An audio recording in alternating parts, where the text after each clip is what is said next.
یہاں زندگی تو سبھی کاٹ لیتے ہیں، زندگی جیو ایسی کی مثال بن جائے۔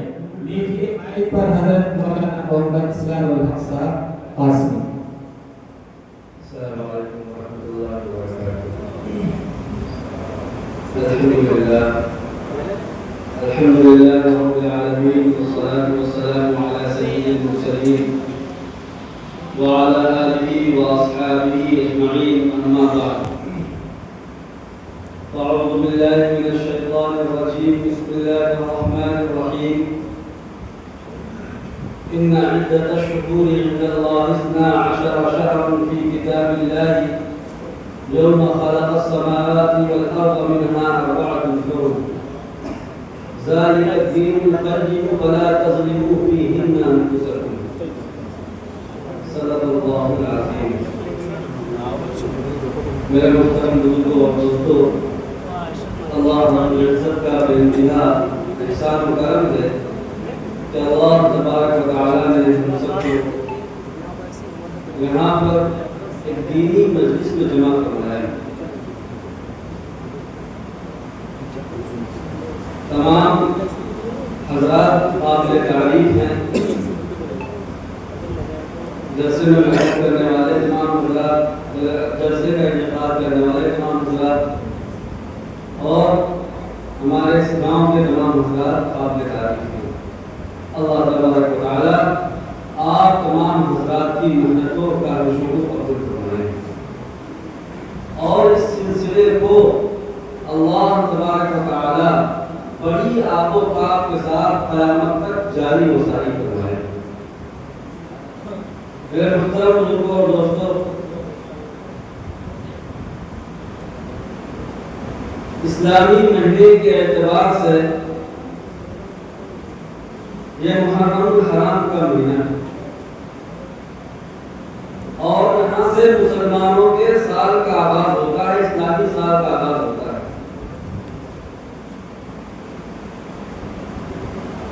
محرم الحرام بڑی حرمت والا مہینہ ہے، بڑی فضیلت والا مہینہ ہے۔ اس کے معنی ہی کے اندر حرمت ہے، اتنی حرمت والا ہے، اتنی حرمت والا ہے کہ وہ کفار جن کا شیوا تھا جنگ و جدال کرنا، جن کا شیوا تھا لڑائی جھگڑا کرنا، جن کے نس نس کے اندر، رگ رگ کے اندر، جن کے ذہن و دماغ میں یہ بات پیوست ہو چکی تھی کہ اگر کوئی تھوڑا سا معاملہ ہو جائے کسی سے تو اس بات کو خوب لمبا کھینچتے تھے، لڑائیاں سالہ سال، مرنے کے وقت اپنے بچوں سے وصیت کر جایا کرتے تھے کہ میری ان سے لڑائی چلا کرتے تھی، لہذا تو اس لڑائی کو جاری رکھنا۔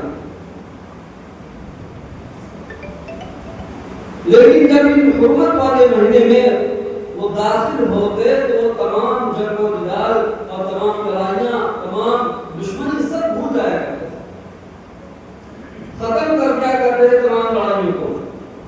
کیوں؟ اس مہینے کی اور 4 مہینوں کی حرمت کی بنیاد پر اللہ تبارک و تعالیٰ نے اس مہینے کو حرمت والا بنایا ہے۔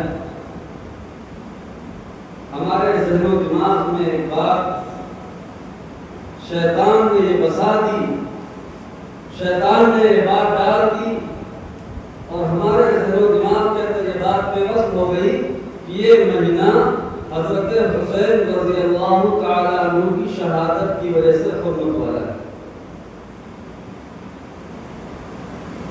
حالانکہ اللہ تبارک و تعالیٰ نے قرآن کریم کے اندر اعلان فرمایا ان عدۃ الشہور عند اللہ 12 شہرا فی کتاب اللہ یوم خلق السماوات والارض منها 4 حرم۔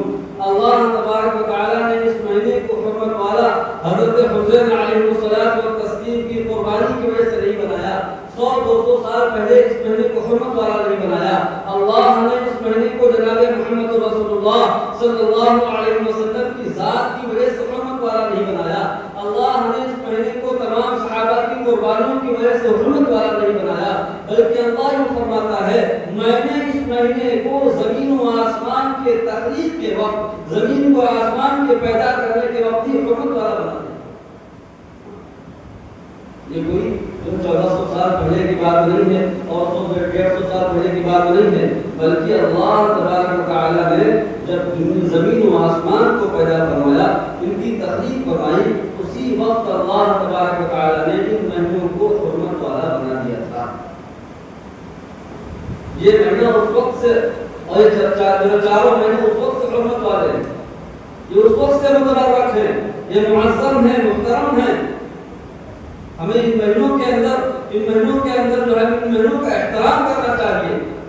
جو تعلیمات جناب محمد رسول اللہ صلی اللہ علیہ وسلم نے اس مہینے کی بیان فرمائی ہے، جو عظمت اور جو تقدس بیان فرمایا ہے، اس عظمت و تقدس کے ساتھ اس مہینوں کے ہمیں گزارنا چاہیے، اس عظمت و تقدس کے ساتھ اس مہینے کے اندر ہمیں چلنا چاہیے۔ جو اللہ کے نبی علیہ الصلوۃ والتسلیم نے تعلیمات فرمایا ہے حدیث کے ذریعے سے، صحابہ کرام کے ذریعے سے، اور جو صحابہ نے کیا ہے، اس اعتبار سے ہمیں بھی اس مہینے کو گزارنا چاہیے۔ صحابہ کرام رضوان اللہ تعالی علیہ اجمعین کی وہ جماعت جو ہمارے لیے مشعل راہ ہے، ہمارے لیے میزان ترازو کا جو ہے کام کرنے والے ہیں، معیار کا کام کرنے والے ہیں، بنیاد کا کام کرنے والے ہیں۔ سارے کے سارے صحابہ میرے محترم دوستو، سارے کے سارے صحابہ قربانی والے تھے، سارے کے سارے صحابہ قربانی دینے والے تھے۔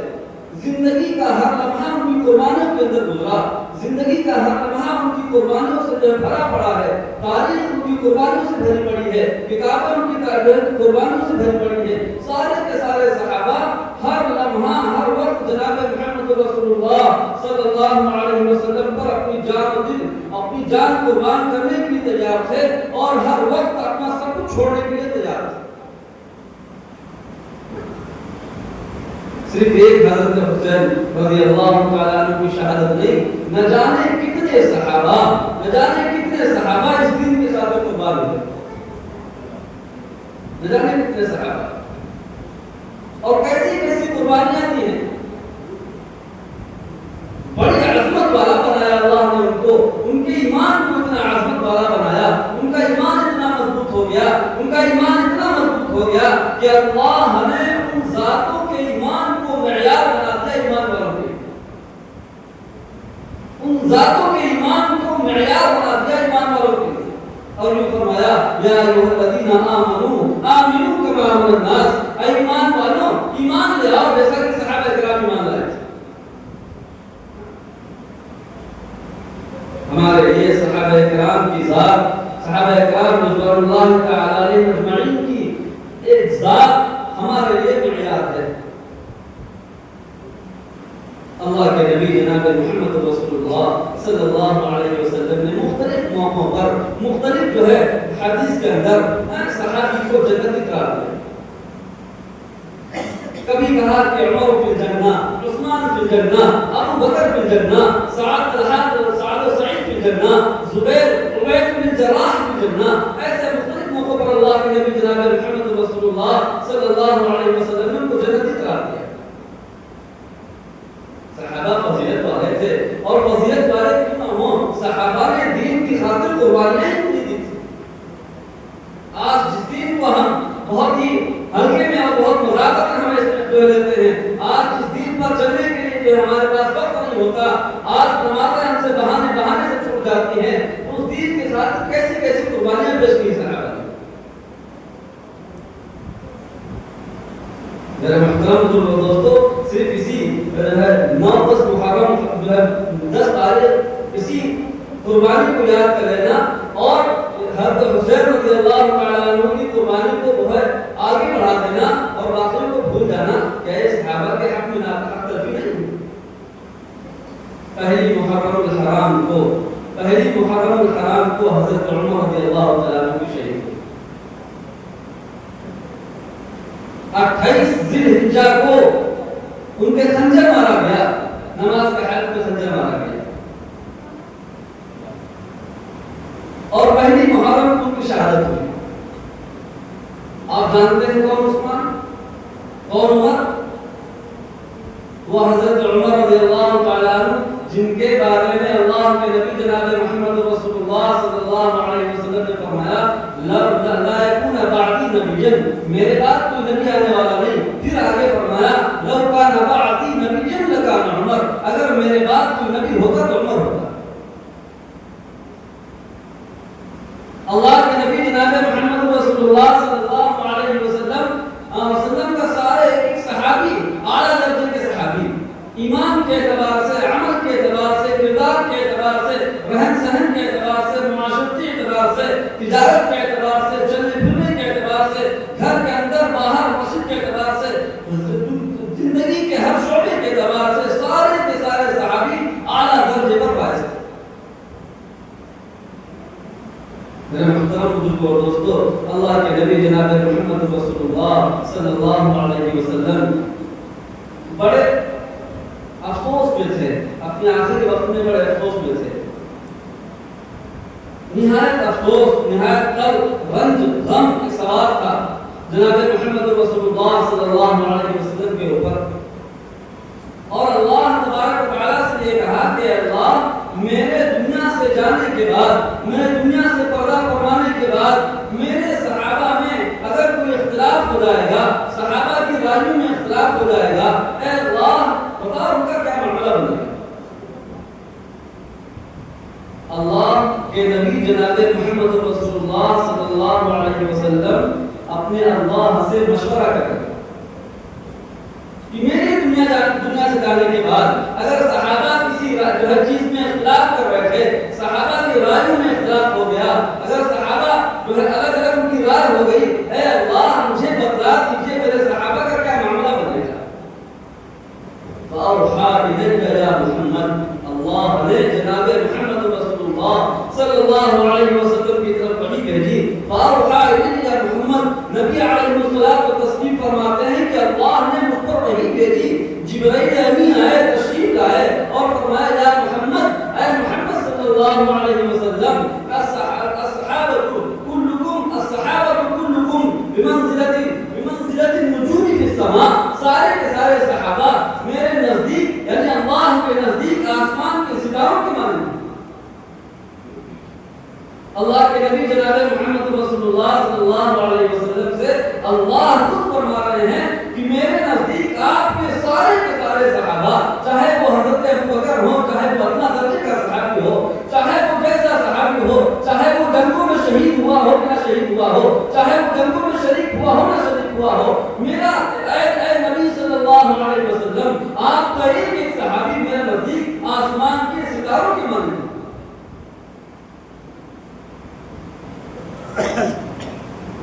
میرے محترم بزرگوں دوستو، اس کے بعد اللہ نے یوں فرمایا کہ جس طرح ستاروں کے اندر ایک فرق ہوتا ہے، جس طرح ستاروں کے اندر ایک تفریق ہوتی ہے، ایک فرق ہوتا ہے کہ بعض ستارے زیادہ نور والے ہوتے ہیں اور بعض ستارے کم نور والے ہوتے ہیں. صحابہ سارے کے سارے نور والے ہیں، لیکن اس میں سے کچھ اعلیٰ ہیں، کچھ ادنا ہیں. اس کو اللہ نے مرتبے کے اعتبار سے بڑھایا ہے، اس کا مرتبہ اللہ نے بڑھا رکھا ہے، اس کا مرتبہ اللہ نے کم رکھا ہے. لیکن اے نبی صلی اللہ علیہ وسلم آپ اپنے دل میں یہ بات ڈال لیجیے، آپ اپنے دل کے اندر یہ بات بٹھا لیجیے، آپ کے دنیا سے پردہ فرمانے کے بعد، آپ کے دنیا سے چلے جانے کے بعد صحابہ کے اندر کسی بات کو لے کر کوئی رائے کے اندر اختلاف ہو جائے، میں کہتا ہوں، میں اللہ کہتا ہوں، اے محمد صلی اللہ علیہ وسلم میری یہ بات دل کے نہادانوں کے اندر بٹھا لیجیے کہ صحابہ کے اندر کوئی اختلاف ہو جائے، صحابہ کی رائیوں کے اندر اختلاف ہو جائے، اس وقت سے لے کر ایمان والے، قیامت تک آنے والے ایمان والے صحابہ کسی بھی صحابہ کی کسی بھی رائے پر عمل کر لیں گے اور وہ محمدی میرے نزدیک کو ہدایت پر ہوگا، میرے نزدیک کو ہدایت پر. ایسا نہیں ہے کہ اس نے حضرت ابو بکر رضی اللہ تعالیٰ عنہ کو انہی کی رائے پر عمل کیا ہو تبھی جو ہے وہ جنت میں ہوگا، یہ تبھی وہ ایمان والا کہلائے گا. اللہ فرما رہا ہے اے نبی صلی اللہ علیہ وسلم آپ کے صحابہ میں سے کسی بھی صحابی کی رائے پر عمل کرے گا جو بھی ایمان والا میرے نزدیک کو جو ہے وہ ہدایت پر. اس کے بعد جناب محمد رسول اللہ اللہ صلی اللہ علیہ وسلم نے قدستہ یوں فرمایا اصحابی کا نجوم بأیہم اقتدیتم اقتدیتم، میرے صحابہ ستاروں کی مانند ہیں، تم جن کی بھی اقتدا کرو گے راستہ بتا دو۔ میرے محترم بزرگوں دوستو، میں نے آپ سے بات عرض کی تھی، یہ مہینہ آپ پروگرام ہونا تو بہت اچھا چل رہا تھا اور ماشاءاللہ بہت اچھے انداز سے جب جم گیا تھا پروگرام، لیکن بہرحال اللہ کی کرنی ہے، بارش آ گئی، وقت اس میں بھی چلا گیا بہت سارا، اور ابھی اور بھی بیان ہونے ہیں اور جو چیزیں ہونی ہیں، اور عشاء کی نماز بھی ہونی ہے، تو اس وجہ سے تھوڑا سا ٹائم کو کم کر دیا گیا ہے شاید، تو اسی اعتبار سے ہر آدمی کو بیان کرنے کا موقع دیا گیا ہے۔ بہرحال ایک دو بات عرض کر کے انشاءاللہ میں اپنی جگہ دوں گا۔ میں بات عرض کرنا چاہ رہا تھا کہ اللہ تبارک و تعالیٰ کے بارے میں جس طرح عقیدہ ہمارا ہے، یہ عقیدہ ہمارے دل و دماغ میں ہر وقت بے بس ہونا چاہیے، اتنا مضبوط ہونا چاہیے، اتنا مضبوط ہونا چاہیے کہ دنیا کی کوئی شے اس عقیدے کو ڈگمگا نہ سکے، ہلا نہ سکے، متزلزل نہ کر سکے، اس کے اندر کوئی کمی پیدا نہ کر سکے۔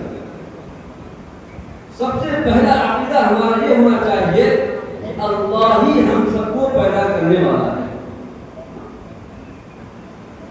اور یہ عقیدہ جو ہمارا ہے یہ کسی انسانی تجربات کی بنیاد پر نہیں ہے کہ بہت سے لوگوں نے تجربہ کیا، تجربے میں بات آ گئی، بہت سے لوگوں نے مشورہ کیا، مشورے کے اندر یہ بات آ گئی، دنیا کے بڑے بڑے سائنٹسٹ بیٹھے، ڈاکٹر بیٹھے، پروفیسر بیٹھے، دنیا کے جانکار بیٹھے، بڑے بڑے جو ہے اہل علم بیٹھے، انہوں نے مشورہ کر لیا اور کہا کہ یہ بات تجربے میں آئی ہے، یہ بات مشورے میں آئی ہے، نہیں بلکہ یہ عقیدہ ہمارا الہامی ہونا چاہیے، اور یہ عقیدہ ہمارا الہامی ہے۔ اللہ نے جناب محمد رسول اللہ صلی اللہ علیہ وسلم پر وحی الہی کے ذریعے سے یہ عقیدہ ہم تک پہنچایا ہے کہ اللہ بذات خود ہم سب کو پیدا کرنے والا ہے۔ اس عقیدے کو اپنے دل و دماغ میں، اپنے ذہنوں کے اندر اس قدر پیوست کر لیجئے، اپنی نسلوں کے دل و دماغ میں اس قدر پیوست کر لیجئے کہ ہماری نسل اس عقیدے سے بھٹکنے نہ پائے۔ اور اس کے بعد اللہ کی ذات کے بعد کائنات کے اندر سب سے مبارک، سب سے محترم، سب سے معظم جو ہستیاں ہیں وہ سارے کے سارے انبیاء کرام علیہ الصلوۃ والتسلیم کی ہستی ہیں۔ یہ بات ہمارے دل و دماغ کے اندر بھی پیوست ہونی چاہیے، یہ عقیدہ ہونا چاہیے ہمارا، اور یہ عقیدہ ہے الحمدللہ کہ اللہ کی ذات کے بعد سب سے مبارک ہستیاں، سب سے مقدس ہستیاں ہیں وہ تمام انبیاء کرام علیہ الصلوۃ والتسلیم کی ہیں۔ اس کے بعد تیسرا عقیدہ یہ ہونا چاہیے کہ تمام انبیاء اور رسول کے بعد اگر سب سے زیادہ محترم الشان دنیا کے اندر کسی کی ذات ہے، سب سے زیادہ قابل احترام دنیا کے اندر کسی کی ذات ہے، اور سب سے زیادہ عمل کے اعتبار سے تقلید کرنے کے لائق دنیا کے اندر کسی کی ذات ہے، تو اللہ کے نبی جناب محمد رسول اللہ صلی اللہ علیہ وسلم کے صحابہ کرام کی جماعت۔ یہ بات ہمارے دل و دماغ میں پیوست ہونی چاہیے، اور ہمارے ہی نہیں بلکہ ہمارے نسلوں کے دل و دماغ میں یہ بات پیوست ہونی چاہیے کہ ایک صحابی اچھا اور سچا ہے، ایک صحابی جنتی ہے جس کی ہم اقتدا کر لیں گے، جس کی بھی ہم رائے پر عمل کر لیں گے، جس کے مطابق عمل کر لیں گے، اللہ تبارک و تعالی ہمیں کامیابی عطا کر دے گا۔ حضرت معاذ بن جبل رضی اللہ تعالی عنہ صحابی ہیں، اللہ کے نبی جناب محمد رسول اللہ صلی اللہ علیہ وسلم کے بڑے اعلیٰ صحابی، بڑے اعلیٰ درجے کے صحابی، اتنے اعلیٰ کہ ان کے بارے میں اللہ کے نبی علیہ الصلوۃ والتسلیم نے یوں فرمایا کہ معاذ تم کل قیامت میں دنیا کے جتنے عالم ہیں، جتنے اہل علم ہیں، علماء ربانیین ہیں، کل قیامت میں میدان محشر میں وہ سب کے سب تمہارے جھنڈے کے تلے ہوں گے، تمہارے جھنڈے کے سائے ہوں گے۔ اتنا درجہ بڑا۔ حضرت معاذ بن جبل رضی اللہ تعالی عنہ اللہ کے نبی علیہ الصلوۃ والتسلیم نے ان کو ملک یمن کا گورنر بنا کر بھیجا. آپ مدینہ کے اندر بیٹھے ہوئے ہیں, مسجد نبوی کے اندر تشریف فرما ہے, حضرت معاذ آپ کے سامنے بیٹھے ہوئے ہیں. اللہ کے نبی علیہ الصلوۃ والتسلیم نے حضرت معاذ رضی اللہ تعالی عنہ کو نصیحتیں شروع کی. چند لمحے بیٹھے ہوئے تھے, پھر اللہ کے نبی صلی اللہ علیہ وسلم ان کو لے کر کھڑے ہو گئے. ہاتھ پکڑ کر کھڑے ہو گئے اور مسجد نبوی کے دروازے کی طرف چلنے لگے. آپ نصیحتیں کر رہے ہیں ان کو. اللہ کے نبی علیہ الصلوۃ والتسلیم معاذ بن جبل کو نصیحتیں کر رہے ہیں اور لے کر چلتے جا رہے ہیں. مسجد نبوی کے باہر آ گئے, ان کا گھوڑا تیار تھا. حضرت معاذ رضی اللہ تعالی عنہ کو اللہ کے نبی صلی اللہ علیہ وسلم نے زبردستی, کتابوں کے اندر لکھا ہے کہ زبردستی حضرت معاذ رضی اللہ تعالی عنہ کو اللہ کے نبی علیہ الصلوۃ والتسلیم نے گھوڑے پر سوار کر دیا. حالانکہ اس کے بعد یہ بھی لکھا ہے کہ حضرت معاذ چاہتے نہیں تھے کہ اللہ کے نبی صلی اللہ علیہ وسلم پیدل چلیں اور ہم گھوڑے پر سوار ہو جائیں. اللہ کے نبی علیہ الصلوۃ والتسلیم پیدل چل رہے ہیں, معاذ گھوڑے پر سوار اور نصیحتیں کر رہے ہیں اللہ کے نبی صلی اللہ علیہ وسلم. اے معاذ, تم ملک یمن کے گورنر بنا کر بھیجے جا رہے ہو, تم جا کر وہاں سے کام کرنا, تم جا کر وہاں نصیحت کا معاملہ کرنا, ان کے خیر خواہی کا معاملہ کرنا, ان کے اچھائیوں کے بارے میں سوچنا. اے معاذ, ان کے مال میں اللہ سے ڈرتے رہنا. اے معاذ, تم اللہ کے تقوی کو خالص کر لینا. اوصیکم بتقوی اللہ والسمع والطاعۃ. اے معاذ, تم ان سے اللہ کے بارے میں ڈرتے رہنا, ان کے مال کے مال میں اچھائی کا معاملہ کرنا, ان کی زکات کے مال میں اچھائی کا معاملہ کرنا, ان کے ساتھ حسن سلوک کرنا. یہ سب نصیحتیں کرتے کرتے جناب محمد رسول اللہ صلی اللہ علیہ وسلم اس جگہ پر آ گئے جہاں پر راستے الگ ہو رہے تھے, جہاں پر نبی کو واپس آنا تھا, معاذ کو آگے جانا تھا. اللہ کے نبی علیہ الصلوۃ والتسلیم سے اس جدائی کے لمحے میں اللہ کے نبی علیہ الصلوۃ والتسلیم نے معاذ بن جبل سے کہا, اے معاذ, تم یمن جا رہے ہو, یقیناً تم یمن چلے جاؤ, لیکن جب تم یمن سے مدینہ واپس آؤ گے, اے معاذ, تمہاری ملاقات ابو بکر سے ہوگی, تمہاری ملاقات عمر سے ہوگی, تمہاری ملاقات عثمان سے ہوگی, تمہاری ملاقات علی سے ہوگی, تمہاری ملاقات طلحہ, سعد و سعید, زبیر سے ہوگی, عبیدہ سے ہوگی. سارے کے سارے صحابہ تم سے ملاقات کرو گے. اے معاذ, لیکن جب تم یمن سے واپس آؤ گے تو مدینہ میں میری قبر سے ملاقات ہوگی, مجھ سے ملاقات ہوگی. اللہ کے نبی علیہ الصلوۃ والتسلیم نے حضرت معاذ رضی اللہ تعالی عنہ کو اپنے دنیا سے جانے کا بتلایا, ایسے لمحے میں جبکہ ہمیشہ کی جدائی ہو رہی. آپ سوچو, وہ صحابہ جو نبی کی ذات کے لیے ہر وقت اپنی جان قربان کر دینے کے لیے تیار تھے, کیا اس لمحے کو برداشت کر سکتے تھے؟ لکھا ہے کتابوں کے اندر جب یہ بات جناب محمد رسول اللہ صلی اللہ علیہ وسلم کے منہ سے نکلی ہے, زبان اقدس سے نکلی ہے, حضرت معاذ بن جبل چیخیں مار کر رونے لگے, تہاڑے مار کر رونے لگے. چیخیں نکل گئی ان کی کہ آخری ملاقات ہے نبی کی, نبی کا چہرہ دیکھنا کہ عبادت, نبی کے پیچھے نماز پڑھنا ایک بڑا ثواب کا کام, نبی کی ذات کے ساتھ رہنا, یہ ماحول نہیں ملے گا, نبی نہیں ملے گا. جس کے چہرے کو ہم دیکھ کر زندہ رہتے ہیں وہ چہرہ نہیں ملے گا. اللہ کے نبی جناب محمد رسول اللہ صلی اللہ علیہ وسلم نے جب یہ معاملہ دیکھا تو اپنے چہرے کو معاذ کی طرف سے پھیر لیا, اپنی پیٹھ ان کی طرف کر دی, اور جانتے تھے نبی علیہ الصلوۃ والتسلیم جب تک چہرے میں وہ سامنے رہے گا معاذ کا چیخنا چلانا بند نہیں ہو سکتا. ایسے حال میں صحابہ نبی کی ذات کو چھوڑ کر بیٹھ گئے. ہم سمجھتے ہیں دین آسانی سے آ گیا, ہم سمجھتے ہیں کہ کھیل سے دین آ گیا ہمارے پاس.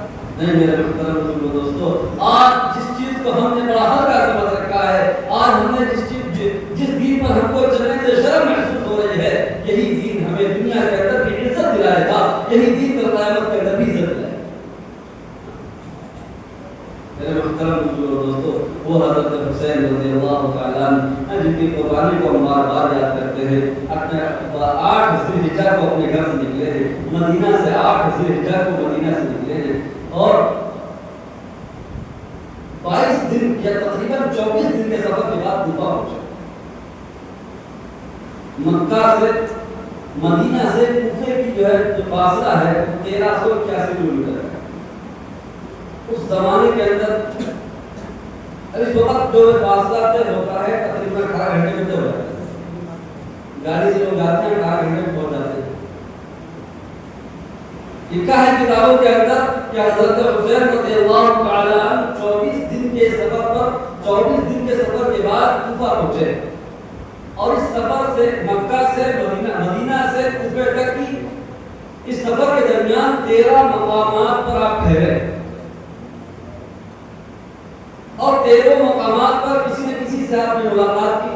جو کوفہ سے واپس آ رہے تھے یا وہاں کے بعض لوگ تھے ان سے ملاقات کی. سب نے یہی کہا کہ اے نواسہ رسول سیدنا حضرت حسین رضی اللہ تعالی عنہ آپ کوفہ تشریف نہ لے جائیے.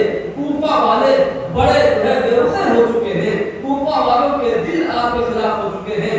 جسم ہو سکتا ہے آپ کے مطابق ہو جائے لیکن کوفہ والوں کے دل آپ کے خلاف ہو گئے. کوفہ والوں کی درمیان تلوار آپ کے خلاف پڑی. کئی لوگوں نے یہ بات حضرت حسین رضی اللہ تعالی عنہ سے لیکن کیسے ہو سکتا تھا؟ نبی کا بات کیسے غلط ہو سکتا تھا؟ نبی کی زبان سے نکلی ہوئی بات کیسے غلط ہو سکتی تھی؟ حضرت حسین رضی اللہ تعالی عنہ جناب محمد رسول اللہ صلی اللہ علیہ وسلم کی گود میں کھیل رہے تھے.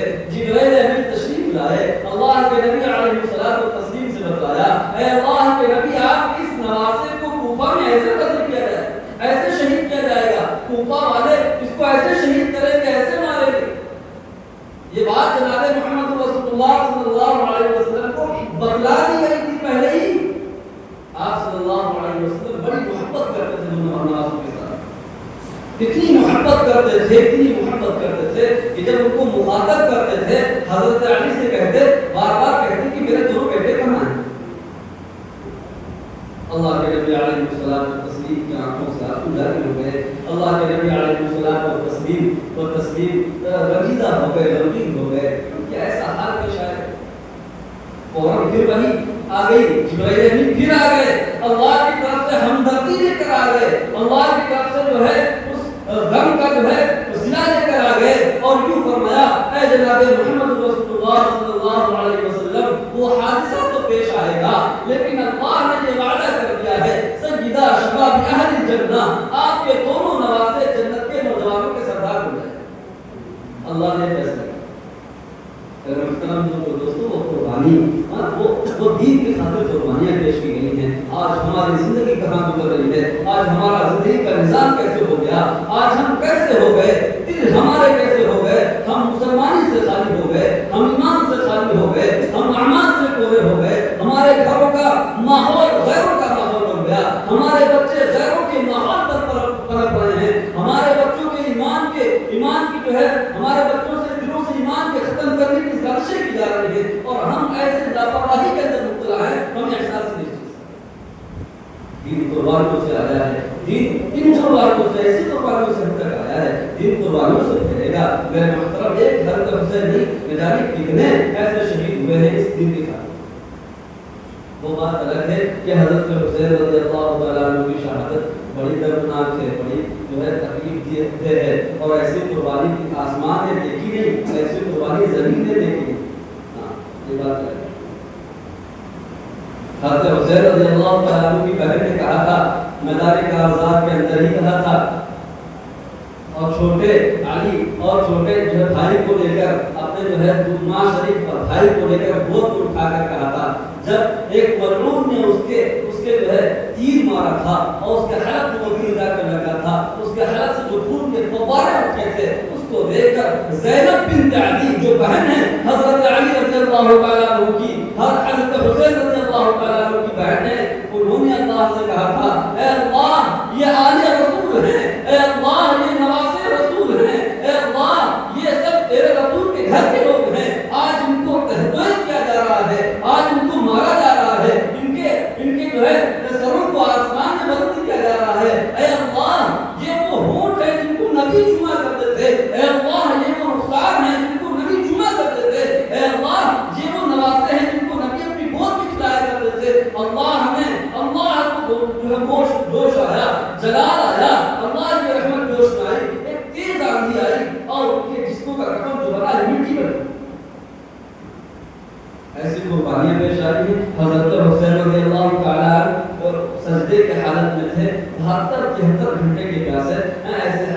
قربانی پیش کی ہے، لیکن ایمان کا سودا نہیں کیا ہے، اپنے اعمال کا سودا نہیں کیا ہے، اور آنے والے قیامت تک آنے والے مسلمانوں کے سبق دیا ہے کہ جب ایمان کی بات آ جائے، جب اعمال کی بات آ جائے، جب اللہ اس کے رسول کی بات آ جائے، سامنے کوئی بھی ہو، ایمان کا سودا نہیں ہو سکتا، گردن پڑ جائے لیکن ایمان کا سودا نہیں ہو سکتا، جسم کے جو ہے جسم کو ختم کر دیا جائے، ایمان کا سودا نہیں ہو سکتا، یہ امت کو درس دیا۔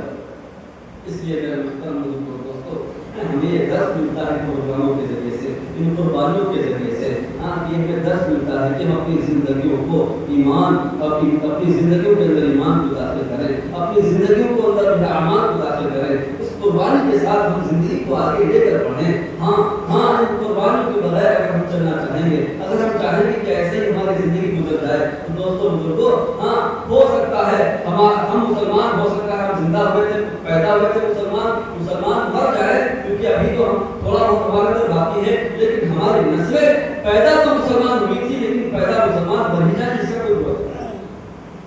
اس لیے میرے محترم دوستو، آج سے ہی ہم سب اپنی اس بات کی فکر کریں، اپنے اعمال کی فکر کریں، ان قربانیوں سے عبرت حاصل کریں، ان قربانیوں سے ہم سبق لیں کہ اس قربانی کی کیوں قربانی دی گئی، یہ ہم دیکھا کریں، اس وجہ سے قربانی دی گئی، یہ ہم دیکھا کریں، فضولیات کے اندر نہ پڑے، لہو لعب کے اندر نہ پڑے۔ اللہ نے اسی آیت کے اندر آگے فرمایا ہے، فلا تظلموا فیہن انفسکم، فلا تظلموا فیہن انفسکم، اپنے آپ پر، اپنی جانوں پر ظلم نہ کریں۔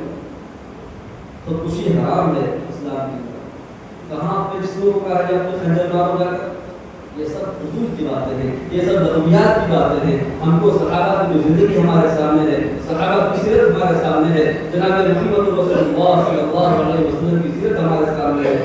اس سیرت کے مطابق ہم اپنی زندگی گزاریں، اس سیرت کے مطابق اپنی زندگی گزارنے کی کوشش کریں، اور دعا کرتے رہیں کہ اللہ تبارک و تعالی ہم سب کو ایمان کے ساتھ اور اعمال کے ساتھ دنیا کے اندر زندہ رکھے، اور ایمان اور اعمال کے ساتھ دنیا سے اللہ تعالی ہم سب کو اٹھائے۔ دعا کریں اللہ تبارک و تعالی ہم سب کو عمل کی توفیق نصیب فرمائے۔ وآخر دعوانا الحمد للہ رب العالمین۔ آمین۔